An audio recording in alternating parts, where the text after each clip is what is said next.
supports higher standards. In fact, Chris mentioned earlier the coalition that we're involved with. In fact, that's called Better Standards for a Better Workforce. And other coalition members are using that tagline. It could be better standards for better schools. But we want higher standards in our state. We just heard from Mike Cohen, who gave us a good history of this journey. Let's follow up with that comment. A couple of you showing your cards already. Let's just work back this way this time and tell us your position on Common Core. If you're for it, why? And if you're not for it, why not, or what would be better? Is there middle ground? Look, I'm for rigorous standards here in the state of Georgia, and I'm here for local control. And I understand we have very bright educators here in the state of Georgia, and we can set the standards that we need for our youngsters right here in the state of Georgia. That's right. Now, the Board of Education, I understand, has that right now, and we'll make a ruling as to which way we go. And if I am the state superintendent, it is my job to support what comes out of that meeting and be an advocate for that. And I think I've already addressed, I don't like centralization with standards. I don't think that helps with competition. And I think that's also dichotomous from career, the whole concept of college and career ready, because you're going to need some different approaches there. So I think we need to be aligned with that. I think we have to be real careful too. One way I explain it to my non-education friends is, okay, if you got a high jumper and they're not making the bar at 6 feet, and you say you raised it, and I'm not suggesting that I believe and agree that Common Core does so, but let's just say you did, then they're going to have a problem there. So the standard is not driving performance. We have to look at what else is driving performance. So whether you change the standards or not, how are we improving achievement for these children? You can adopt Common Core. I'm not against somebody voluntarily coming up with a set of standards they find rigorous. I think that's fabulous. But when you start to attach them to the grant monies like they did, that was the real problem. And that came at a very weak time for governmental entities during the recession, and they needed that money. At that time, they hadn't even developed the Common Core standards, so people just said, yeah, we'll do that. Common Core hadn't been seen yet. So again, centralization is not a method that leads to success. The Chamber knows that, because y'all are business leaders. We know what drives success. That's competition. So interesting about Common Core, it's fundamentally broken and flawed in its implementation. While there are many ways to argue the merits of the idea itself, the key problem, the issue at hand, is the lack of the ability to remove or modify an existing element, that lack of local control. And so while there are those that may argue that's the whole point of having the standards, having that, so that way there's standards across the board, there are ways to be able to have the standards coexist with the outside world, yet be able to maintain that control. So if we depart Common Core, now what? That's something that I can be able to address comfortably and help to work towards. Standards are really important, especially in moving innovation. My concern is very much at a practical and coming from the nuanced understanding of the issues and dangers we face.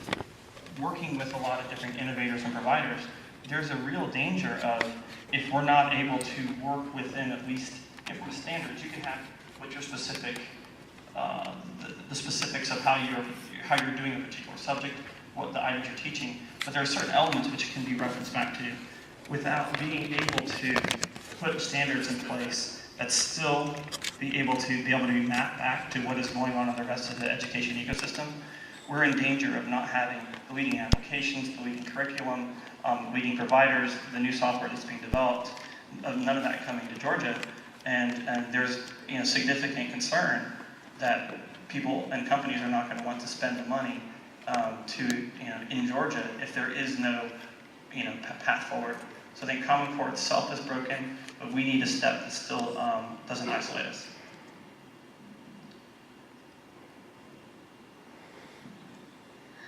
We're now in our second year of implementation of Common Core, and we don't even know how far we've fallen because the test has changed. Because the test has changed, we can't tell what we don't know. And I teach math. I've been teaching math for 25 years. Elementary math is gutted. Let me tell you what's missing. We used to have pi being taught in math, in math in elementary school. We used to have probability with coin flipping being taught in elementary school. We used to have area of a trapezoid. All these things are missing. It's almost like someone just said, let's just take anything that's interesting or challenging and just get it out of elementary school. I have stacks of children's books that are no longer applicable to the children that we're teaching in Georgia. In middle school, they have to use these children's books in middle school now. It is shocking to hear people say that they're rigorous and internationally benchmarking better when I know the difference, and I've been in classrooms and I know what we can do and what we're not doing. And the truth of this is being hidden because the changes in testing hide it. If you look at where you're going with Common Core, all you need to know is we're only going to do Algebra 1, Algebra 2, Geometry. That's it. No pre-calculus, no calculus. We don't need to do all this in elementary school because we don't need to get to pre-calculus and calculus. We're not going to be ready. And if you look at what we're doing in Georgia and you say, oh, if you go to another state, it's going to be the same. Georgia and Utah are the only states that have integrated Common Core. It's different from everybody else's Common Core. Everybody else has traditional Common Core. We have analytic geometry and coordinate algebra. You can't transfer that to another state. You're going to lose half a year of instruction. So we've been lied to. You've been lied to. And, you know, win or lose, state school superintendent, I'm going to tell you the truth. Another thing, what do we need to do to change it? What do we need to do is we need to make sure that our standards are internationally competitive, because right now they're not. And we need not to have tests that are grade level specific, because that's not how Massachusetts became #1. Massachusetts had standards that covered a range of grade levels. And if we are going to say that every student has to do everything the same, we're saying all students are the same, and they're not all the same. Students are different, and they all need to be challenged at their own appropriate instructional level. If you elect me as Georgia State School Superintendent, I will fix the math problem. Okay, thank you very much. The message, I think, is pretty clear. We want higher standards, kind of like Mike said, whatever we call them. Our governor has kind of tapped the brakes on that and asked the State Board of Education to take a look at our Georgia performance standards, what we're calling them here.